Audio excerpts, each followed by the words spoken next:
What's up, man? Mike Gardner. Nice to meet you. Costanza, nice to meet you. Yeah. This is Justin Collett. Nice to meet you. He kind of runs a place out here. So we're going to go right in. What we're going to do, get you into the vault room. Okay. Take about 10, 15 minutes, walk around. Justin can talk to you about all the guns. You're going to pick a gun out. Okay. And then after this, we're going to go shoot that gun. Let's do it. All right, let's do it. Well, welcome to the vault room again. Okay. Holes.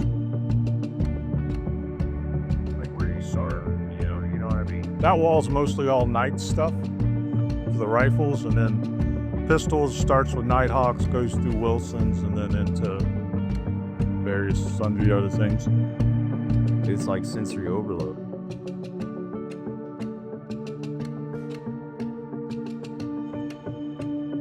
That's the agency Glock. They did a nice job with that gun. So I'm not really oh, I know this guy right here. Yeah. It's a cool gun, man, but that trigger, there's no wall. Yeah. It's like you just go right through it. Yeah. That's pretty smooth. The Agency 34 is probably my favorite of the ones, the tan one there, of the blocks that we have.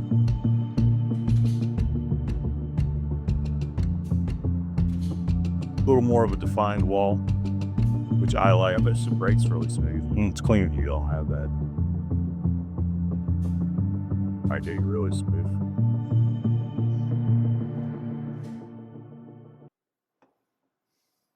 Mainly we're 1911, 2011 out here. You know, I've never shot a 2011. Like, it's a little foreign to me because I'm afraid I'm gonna really like them. You know what he's saying? Yeah. And then I'm gonna have to buy one, and then So that's a Staccato P with their Dawson Ice comp.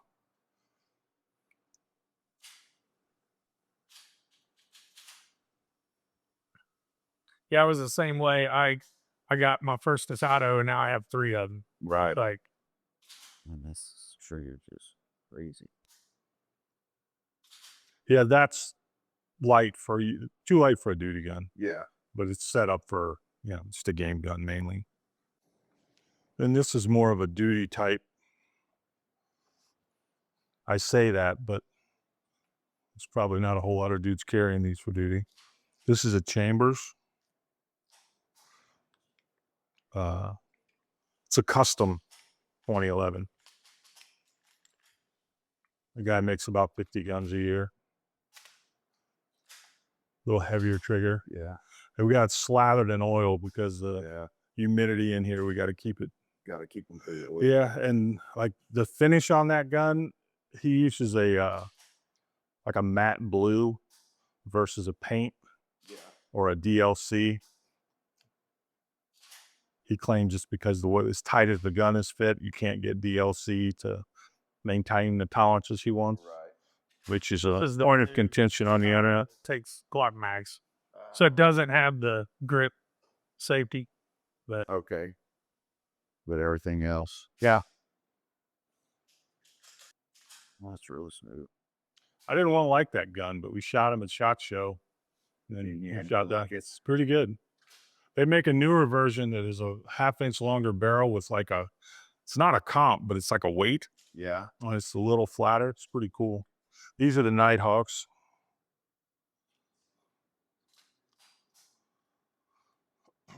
Sandhawk. So basically very similar to the Staccato P with that, but that's aluminum frame. We got a comp aluminum frame instead of polymer. Okay. So a little heavier.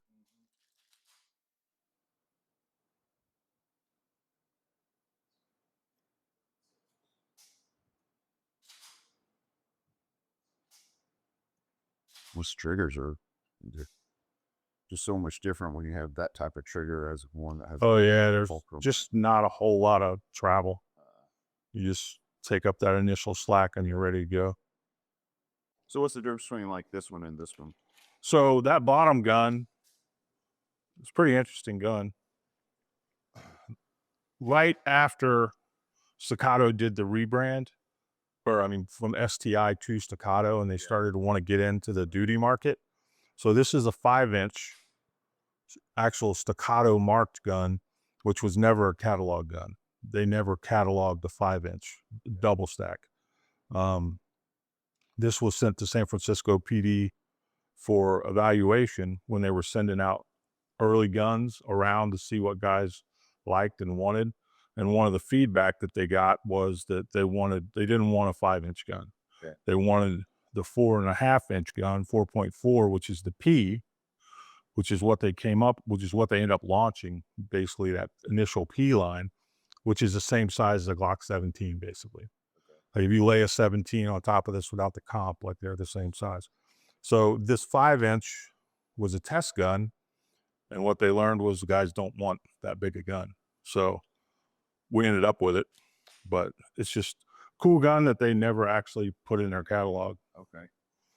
And everything else is the same. Just this is a Gen 1 frame. This is their Gen 2, maybe even I don't know how they name them. Their initial ones were STI based frames. And then they redid some stuff called a Gen 2 frame, which is what Staccatos have been coming with since. But so yeah, neat guns. This one's actually got a cool history. So everything on this wall is all related to Delta Force in some way. These were actual unit used guns. That was an M110 deployment kit that never actually got issued. And this gun is, you can see it's the old STI mark. Yeah. So it's pre-Staccato. So mid 2000s, the unit always used single stack 1911s. Yeah. And they wanted to get away from those. I guess they were kind of running out of parts, and they had ran out of parts. So they went to Springfield Custom, and Springfield Custom was actually building their guns for them. So they wanted to go away from the single stacks. And according to some of the guys I've talked to, there was like a couple of camps. There was a Glock guys, and then there was guys who wanted 2011s.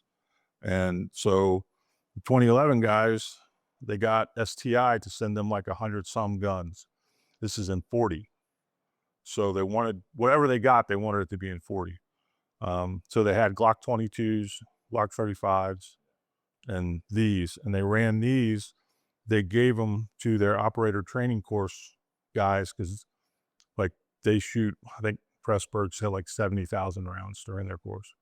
So those guys were running these. And the problem was back then, they hadn't figured out the mags yet. STI was always known for that. Like in competition circles, you'd go buy an STI and then you'd send it to a gunsmith and he'd make it run. A lot of it was tuning the mags. So basically the guns were not reliable enough for them. They wouldn't work. And I'd always heard stuff about that. And then we had Chuck Pressburg. I don't know if you're familiar with Chuck. Yeah. Come out here. He was in the OTC class that got these guns. So they shot these guns in his class. He said about halfway through, they took them away because they finally got tired of fooling with them. They were like, these guns are not going to do what we need them to do. So they made STI take them back. STI took them back, and then they sold them, but they didn't tell anybody what they were. They couldn't, NDAs and stuff like that. Right. But certain people knew what they were and where they had come from, so they snapped them up. And this gun belonged to Ken Hackathorn, which Hackathorn sold a bunch of his stuff last few years. But we picked this up, and it comes with a letter from Larry Vickers explaining what these guns were and all that stuff. But yeah, so this 5-inch 40 with that same Gen 1 grip.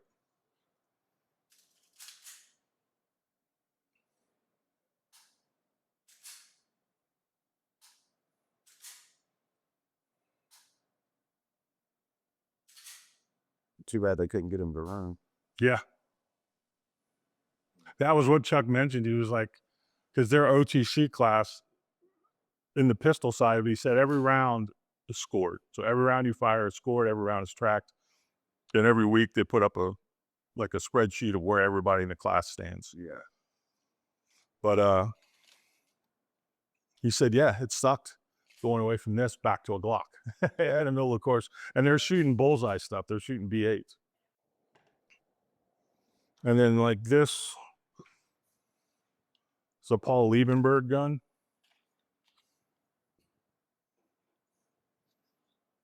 Paul Liebenberg was from South Africa. He was a USPSA champion. And do me a favor, don't drop the slide on that.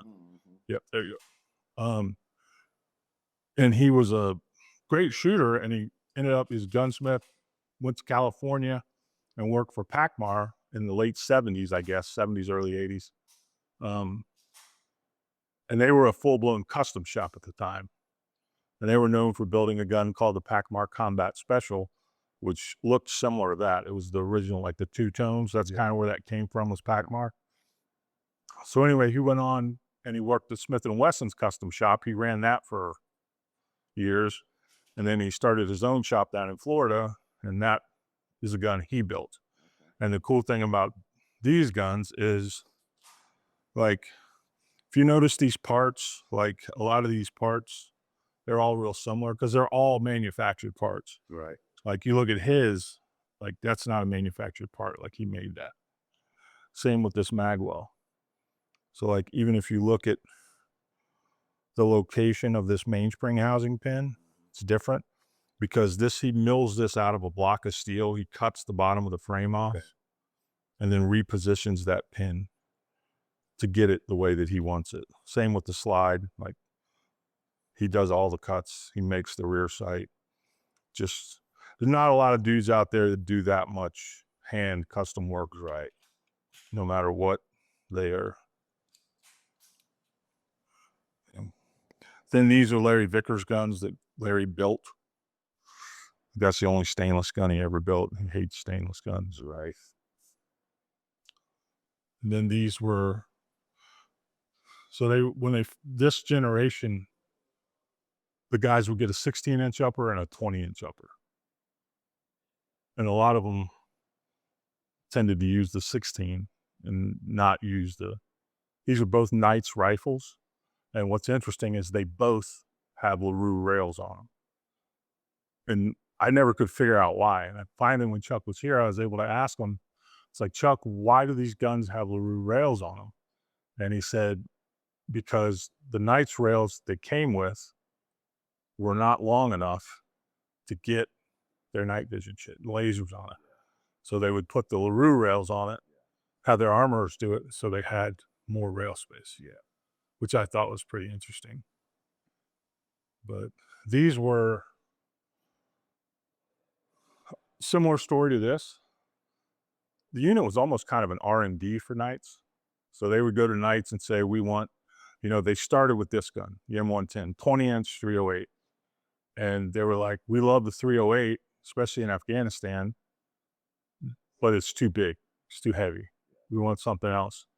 So they did a 16-inch gun, which is what these are. And then they were like, okay, these are too heavy, so they did these. These are the battle rifle. Like if you lift, like for example, now, of course, this does have an optic in it. So like, it's pretty beefy. Yeah, that'd get heavy really quick. Yeah. So then pick that up. Now, granted, no can, no optic, but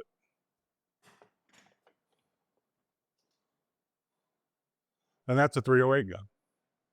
So even with an optic and can, like it's, for whatever reason, those kind of rapidly turned into these, longer rail.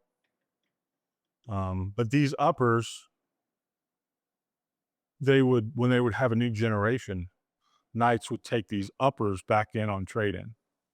So they would keep their serialized lowers at the unit, and then they would just get new uppers. So these were uppers that were traded in. Same deal. They went out. Everybody knew what they were and where they came from, but nobody, Knights wouldn't say. But they're actually called Delta guns. So, but yeah, some neat shit there. Those guns are actually really rare. They did not make many of the battle rifle. And we've been looking for a suppressor that fits this muzzle device. And we axed Jack Luba from Knights, like, hey man, where can we get one of these cans? He said, you will not get one of those cans. There's like maybe 4 or 5 actually in civilian hands. Yeah, it was like, yeah, that wasn't a very long lived deal.